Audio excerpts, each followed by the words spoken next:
Greetings, creatures and humans alike. I am MagiQDog, and we are finally getting into this Creature of the Week that I've been meaning to do for quite a while now. And in this class, we shall be talking about...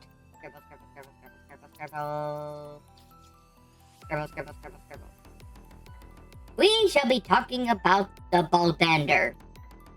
So yeah, this is going to be an interesting creature, so let's go ahead and get into it. But before I do, I will admit, there may be once or twice that I may have to leave to go check on food because I'm kind of in charge of cooking or something. Scary, I know, considering the fact that I don't cook that much, but yeah, I'm gonna be cooking for the family and stuff. So let's go ahead and get into this, shall we? The Baldander is a shape-shifting creature told in Germanic Literature Myths and might be considered one of the ultimate shapeshifters of all time.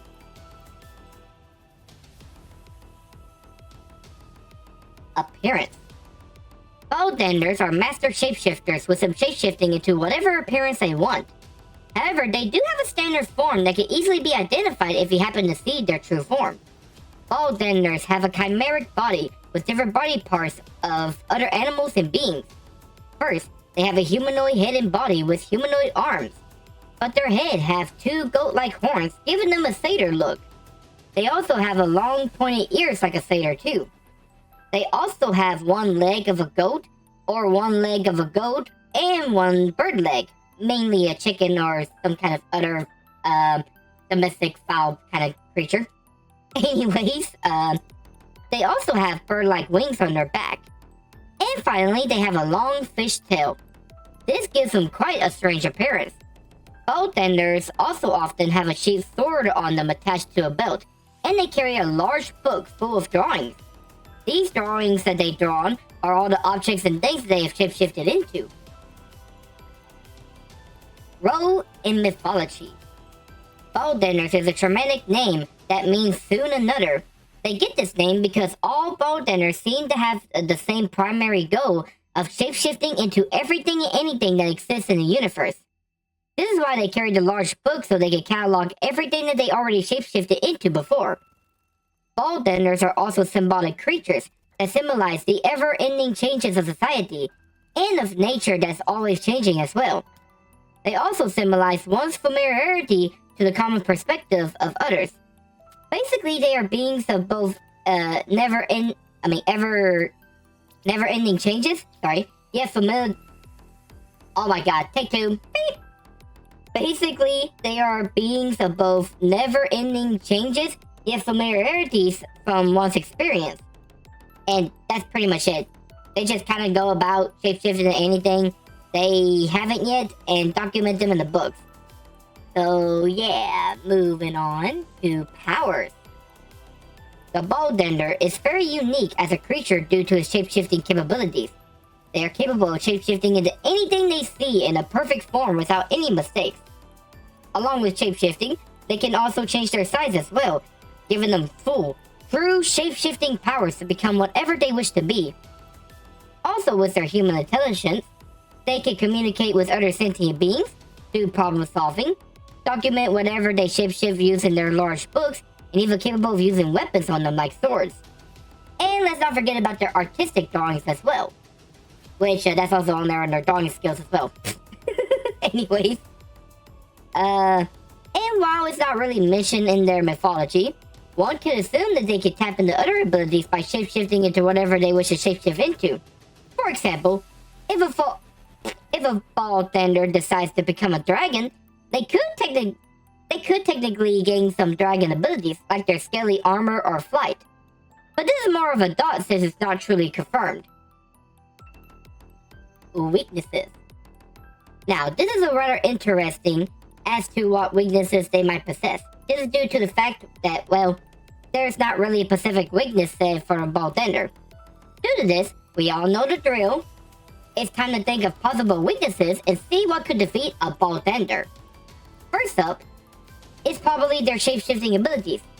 Yes, they can shapeshift into whatever they desire. But I would assume that it would take up quite an amount of magic and concentration to maintain one or multiple forms.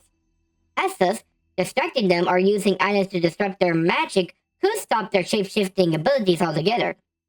And speaking of shapeshifting, since Baldanders are magical shapeshifters, they could share some similar weaknesses to other shapeshifters and magical creatures as well.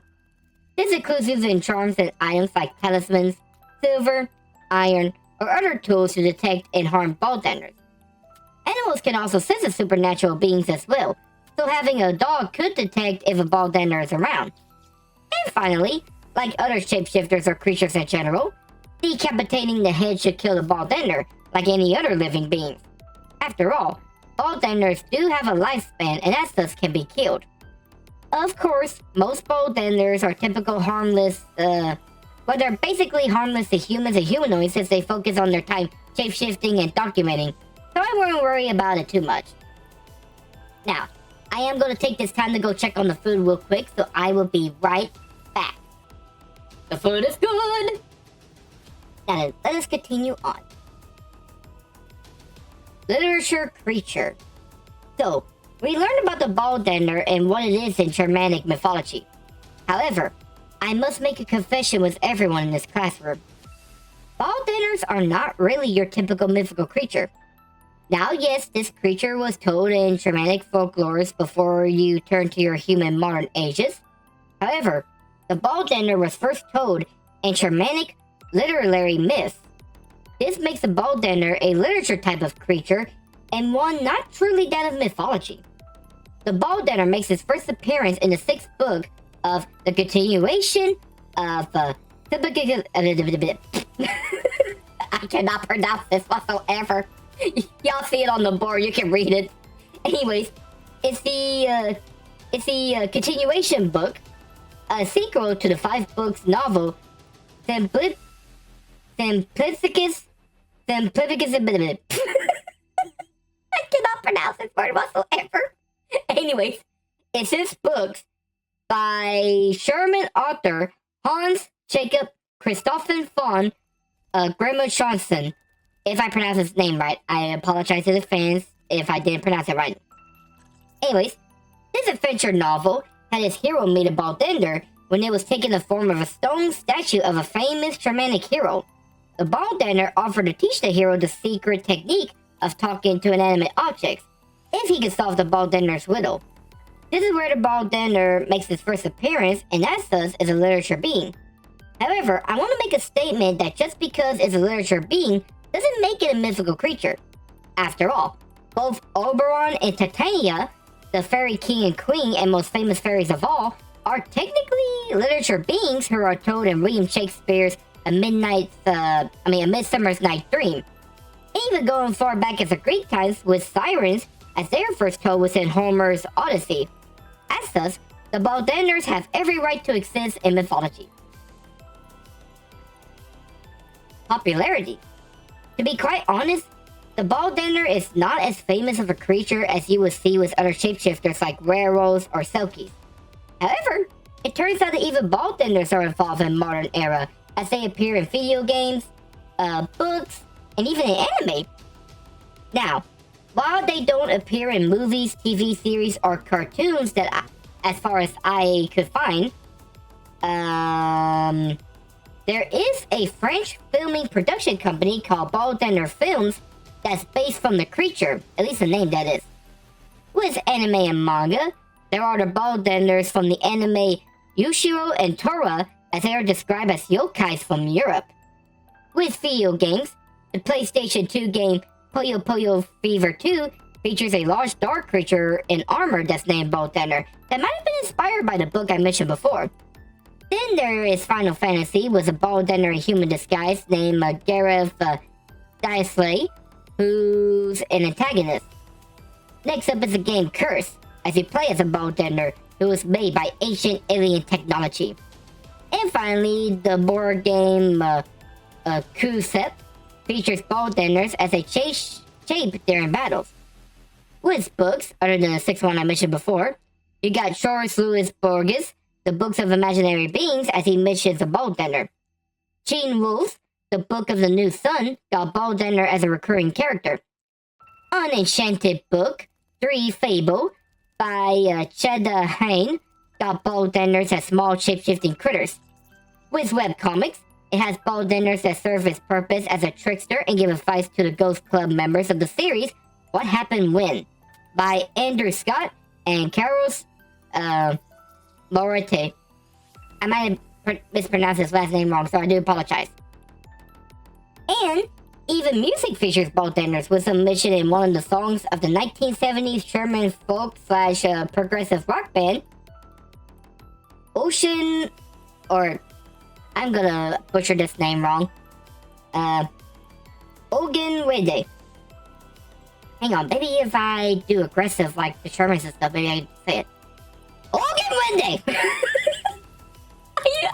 I apologize for that. That's the only way I can think of to try to pronounce it.